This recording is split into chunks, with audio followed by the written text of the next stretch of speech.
ನೋಡಿ, weight gain ಆಗಿರಬಹುದು ಅಥವಾ ವೆಯ್ಟ್ ಲಾಸ್ ಆಗಿರಬಹುದು, ಎರಡರದ್ದು ಮೆಕ್ಯಾನಿಸಮ್ ಒಂದೇ. ಹೌದು, ಇದು ನೋಡೋಕ್ಕೆ ವಿಚಿತ್ರ ಅನ್ನಿಸ್ಬೋದು. ಹೌದಾ, ವೆಯ್ಟ್ ಲಾಸ್ ವೆಯ್ಟ್ ಗೇನ್ ಒಂದೇ ಮೆಕ್ಯಾನಿಸಮ್ಮ? ಖಂಡಿತ ಹೌದು. ನಿಮ್ಮ ದೇಹ ಕೊಬ್ಬಿನ ಮೆಟಬಾಲಿಸಮ್ ಹೇಗೆ ಮಾಡುತ್ತೆ, ಅಥವಾ ನೀವು ತೆಗೆದುಕೊಂಡ ಆಹಾರವನ್ನು ಕೊಬ್ಬಾಗಿ ಪರಿವರ್ತನೆ ಮಾಡಬೇಕು ಅಥವಾ ಕೊಬ್ಬಾಗಿ ಪರಿವರ್ತನೆ ಮಾಡಬಾರದು ಅಂತ ನಿರ್ಧಾರ ಮಾಡುವಂಥ ಮೆಕ್ಯಾನಿಸಮ್ ನಿಮ್ಮ ದೇಹದ ತೂಕ ಹೆಚ್ಚಿಸುವಲ್ಲಿ ಅಥವಾ ತೂಕವನ್ನು ಕಮ್ಮಿ ಮಾಡುವಲ್ಲಿ ಕಾರಣ ಆಗಿರುತ್ತೆ. ಹಾಗಾದರೆ ಯಾವುದೇ ಒಂದು ವ್ಯಕ್ತಿ ತೂಕ ಹೆಚ್ಚಿಸ್ಕೋಬೇಕು ಅಥವಾ ತೂಕವನ್ನು ಕಡಿಮೆ ಮಾಡ್ಕೋಬೇಕು ಅಂದಾಗ ಮೊಟ್ಟ ಮೊದಲನೇದಾಗಿ ನಮ್ಮ ಚಯಾಪಚಯ ಕ್ರಿಯೆ ಸರಿಯಾಗಿರಬೇಕು. ಯಾವ ಆಹಾರವನ್ನು ನೀವು ತೆಗೆದುಕೊಳ್ತೀರೋ, ತೆಗೆದುಕೊಂಡ ಆಹಾರ ಜಠರಾಗ್ನಿಯ ಜೊತೆಯಲ್ಲಿ ಕಾಂಟ್ಯಾಕ್ಟಿಗೆ ಬಂದು ಆ ಜಠರಾಗ್ನಿಯ ಸಹಾಯದಿಂದ ಅದು ರಸಧಾತುವಾಗಿ, ರಕ್ತಧಾತುವಾಗಿ, ಮಾಂಸಧಾತುವಾಗಿ, ಮೇದೋಧಾತುವಾಗಿ, ಹೀಗೆ ಉತ್ತರೋತ್ತರ ಧಾತುಗಳಾಗಿ ಅಗ್ನಿಯ ಸಹಾಯದಿಂದ ಪರಿವರ್ತನೆ ಹೊಂದಬೇಕು. ವೆಯ್ಟ್ ಗೇನಲ್ಲಿ ಏನಾಗತ್ತೆ? ವೆಯ್ಟ್ ಗೇನಲ್ಲಿ ಆ ತೆಗೆದುಕೊಂಡಂಥ ಆಹಾರ ನಿಮಗೆ ಶಕ್ತಿಯನ್ನು ಕೊಡದೆ, ನಿಮ್ಮ ಬೇರೆ ಧಾತುಗಳ ಪೋಷಣೆಯನ್ನು ಮಾಡದೆ ಹೋಗಿ ಹೋಗಿ ಎಲ್ಲ ಕೂಡ ಮೇದೋಧಾತುವಾಗಿ ಕೊಬ್ಬಾಗಿ ಶೇಖರಣೆ ಆಗ್ತಾ ಹೋಗ್ತಾ ಇರತ್ತೆ. ಹಾಗಾಗಿ ಅವ್ರು ಇಷ್ಟೇ ತಿಂದ್ರೂ ಹೇಳ್ತಾರಲ್ಲ, ನಾನು ಏನೂ ತಿನ್ನೋದಿಲ್ಲ ಮ್ಯಾಮ್, ಬರೀ ತರಕಾರಿ ತಿಂದರು, ಇಷ್ಟೇ ಅನ್ನ ತಿಂದರು, ಇಷ್ಟೇ ಮುದ್ದೆ ತಿಂದ್ರೂ ವೇಟ್ ಮಾತ್ರ ಜಾಸ್ತಿನೇ ಆಗ್ತಾ ಇರತ್ತೆ. ಅಂತೂ ಇಂತೂ ಕಷ್ಟಪಟ್ಟು 2 kg ಇಳಿಸ್ಕೊಂಡ್ರೆ ಒಂದಿನ ಮದುವೆ ಊಟ ಮಾಡಿದರೆ ಸಾಕು 3 kg ಹೆಚ್ಚಾಗ್ಬಿಡತ್ತೆ, ಅಥವಾ 1 kg ಹೆಚ್ಚಾಗ್ಬಿಡತ್ತೆ. 2 kg ಇಳಿಸೋಕ್ಕೆ 2 ತಿಂಗಳು ತೊಗೊಂಡಿರ್ತೀನಿ, ಆದರೆ ಒಂದು ದಿನದ ಊಟ ಸಾಕು 1 kg ಹೆಚ್ಚಾಗೋದಕ್ಕೆ. ಯಾಕಂದರೆ ಇಲ್ಲಿ ನಿಮ್ಮ ಚಯಾಪಚಯ ಕ್ರಿಯೆಯಲ್ಲಿ ನಿಮ್ಮ ಧಾತುಗಳ ಕನ್ವರ್ಷನಲ್ಲಿ ಇರೋ ಸಮಸ್ಯೆಯನ್ನು ತೋರಿಸುತ್ತೆ. ಹಾಗೆ ವೆಯ್ಟ್ ಲಾಸ್ನವ್ರದ್ದು ಅದೇ ಪ್ರಾಬ್ಲಮ್. ವೆಯ್ಟ್ ಗೇನ್ ಮಾಡಬೇಕು ಅನ್ನೋರ್ದು, ಮೇಡಮ್ ಕಷ್ಟಪಟ್ಟು 1 kg ಹೆಚ್ಚಿದ್ದೆ ಮ್ಯಾಮ್, 3 ತಿಂಗಳಲ್ಲಿ 1 ರಿಂದ 1.5 kg ಹೆಚ್ಚಾಗಿತ್ತು. ಒಂದು ಜ್ವರ ಬಂತು ನೋಡಿ, ಆ ಒಂದು ಜ್ವರ ಬಂದ ನೆಪಕ್ಕೆ 2 kg ಲಾಸ್ ಆಗಿಬಿಟ್ಟೆ. ಅಥವಾ ಒಂದು ಸತಿ ಏನೋ ಫುಡ್ ಇನ್ಫೆಕ್ಷನ್ ಆಯಿತು, ಫುಡ್ ಪಾಯ್ಸನಿಂಗ್ ಆಯಿತು, ಅಥವಾ ಲೂಸ್ ಮೋಷನ್ ಬಂತು, ನಾನು 2 kg ಇಳಿದೇ ಬಿಟ್ಟೆ ಮ್ಯಾಮ್. ಏನು ಮಾಡೋದು, ತುಂಬ ಬೇಜಾರಾಗ್ತಿದೆ. ಏನು ಮಾಡಿದ್ರು ವೆಯ್ಟ್ ಗೇನ್ ಆಗೋದೇ ಇಲ್ಲ. ಇಲ್ಲಿ ಏನಾಗ್ತಾ ಇರುತ್ತೆ, ನೀವು ತೆಗೆದುಕೊಂಡಂಥ ಆಹಾರ ನಿಮ್ಮ ಧಾತುಗಳಾಗಿ ಪರಿವರ್ತನೆ ಹೊಂದದೆ ಆಮವಾಗಿ ನಿಮಗೆ ತೊಂದರೆಯನ್ನು ಕೊಡ್ತಾ ಇರುತ್ತೆ.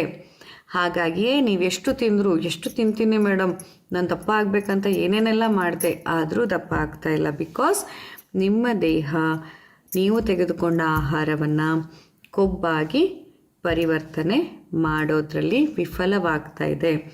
ಕೊಬ್ಬಾಗಿ ಪರಿವರ್ತನೆ ಆಗಬೇಕಂದ್ರೆ ಫಸ್ಟು ಆಹಾರ ರಸಧಾತುವಾಗಿ, ರಕ್ತಧಾತುವಾಗಿ, ಮತ್ತು ಮಾಂಸಧಾತುವಾಗಿ, ನಂತರ ಮೇದೋಧಾತುವಾಗಿ ಪರಿವರ್ತನೆ ಹೊಂದಬೇಕು.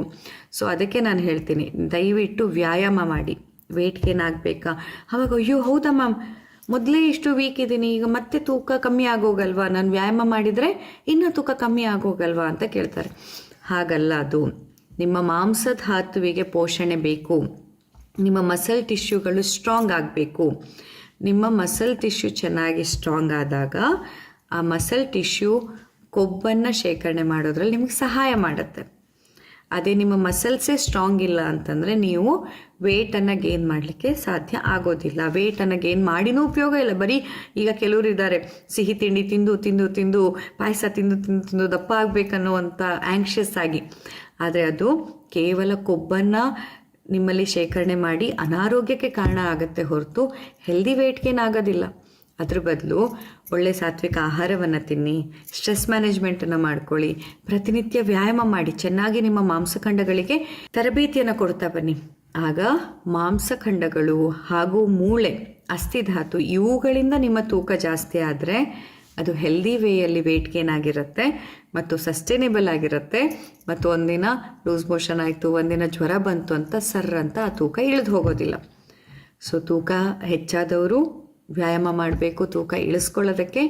ತೂಕ ಕಮ್ಮಿ ಇದ್ದವರು ಕೂಡ ವ್ಯಾಯಾಮ ಮಾಡಬೇಕು ತೂಕವನ್ನು ಹೆಚ್ಚಿಸ್ಕೊಳ್ಳಿಕ್ಕೆ. ವ್ಯಾಯಾಮ ಮಾಡಿ ಬರೀ ತೂಕ ಇಳಿಸ್ಕೊಳ್ಳೋದಂತಷ್ಟೇ ಅಂದ್ಕೋಬೇಡಿ. ವ್ಯಾಯಾಮ ಅನ್ನುವಂಥದ್ದು ನಿಮ್ಮ ಮಾಂಸಖಂಡಗಳಿಗೆ ಒಂದು ತರಬೇತಿ. ತೂಕ ಹೆಚ್ಚಾದವರಲ್ಲಿ ಏನಾಗುತ್ತೆ, ಆ ಮಾಂಸಖಂಡಗಳಿಗೆ ನೀವು ತರಬೇತಿ ಕೊಡ್ತಾ ಬಂದಾಗ ಹೆಚ್ಚಿರುವ ಕೊಬ್ಬನ್ನು ಆ ಮಾಂಸಖಂಡಗಳು ತಿನ್ನತ್ತೆ. ತನ್ನನ್ನು ತಾನು ಬೆಳೆಸ್ಕೊಳ್ಳೋದಕ್ಕೆ. ಅದೇ ತೂಕ ಕಮ್ಮಿ ಇದ್ದವರಲ್ಲಿ ಏನಾಗುತ್ತೆ, ನೀವು ತಿನ್ನಂತಹ ಆಹಾರ ಸರಿಯಾಗಿ ಉತ್ತರೋತ್ತರ ಧಾತುಗಳಾಗಿ ಪರಿವರ್ತನೆಯಾಗಿ ಮಾಂಸಧಾತು ತನ್ನ ತೂಕವನ್ನು ಹೆಚ್ಚಿಸ್ಕೊಂಡು ನಿಮ್ಮ ತೂಕವನ್ನು ಹೆಚ್ಚಿಸ್ಕೊಳ್ಳೋದಕ್ಕೆ, ನಿಮ್ಮ ದೃಢತೆಯನ್ನು ಹೆಚ್ಚಿಸಲಿಕ್ಕೆ, ನಿಮ್ಮ ಒಂದು ದೇಹದ ಆಕಾರ ಇರಬಹುದು, ತೂಕ ಇರಬಹುದು, ಅದು ಸ್ಥಿರವಾಗಿ ಹೆಲ್ದಿಯ ವೇಯಲ್ಲಿ ಹೆಚ್ಚಾಗೋದಕ್ಕೆ ಸಹಾಯ ಮಾಡುತ್ತೆ.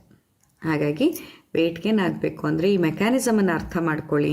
ಸುಮ್ಮನೆ ಒಟ್ರಾಶಿ ತಿನ್ನೋದು ಕೂಡ ನಿಮ್ಮನ್ನು IBS ಇನ್ನೊಂದು ಮತ್ತೊಂದಕ್ಕೆ ಗುರಿ ಮಾಡ್ಬೋದೇ ಹೊರತಾಗಿ ಅದು ತೂಕ ಹೆಚ್ಚು ಮಾಡೋದಕ್ಕೆ ಎಲ್ಲ ಸತಿ ಸಹಾಯ ಆಗೋದಿಲ್ಲ.